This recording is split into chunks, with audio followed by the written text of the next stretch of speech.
بسم اللہ الرحمن الرحیم. السلام علیکم. آزاداری مقابلے کے میدان کو آفاقیت دینے کا نام ہے.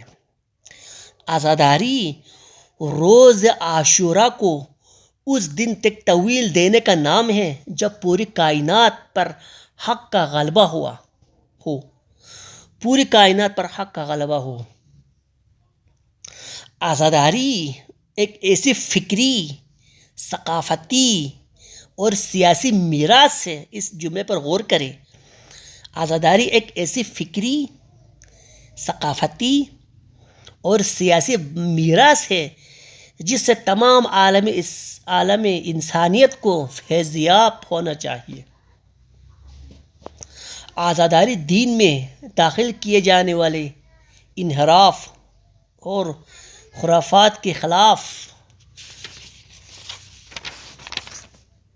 ایک مسلسل جنگ ہے، کیونکہ اس کے ہیرو حسین ابن علی نے خرافات ہی کے خلاف اعلان جنگ کیا تھا. آزاداری دلیل و منطق کی پیروی کی تاکید ہے، کیونکہ حسین ابن علی علیہ السلام یزید کے خلاف دلیل و منطق کی طاقت سے لیس تھے. آپ کو اس لیے فاتح قرار دیا جاتا ہے کہ اپنے اون و اصحاب اور خود اپنی جان سے ہاتھ دھونے کے باوجود آپ کی منطق سربلند رہی. آپ کی دلیل فتیاب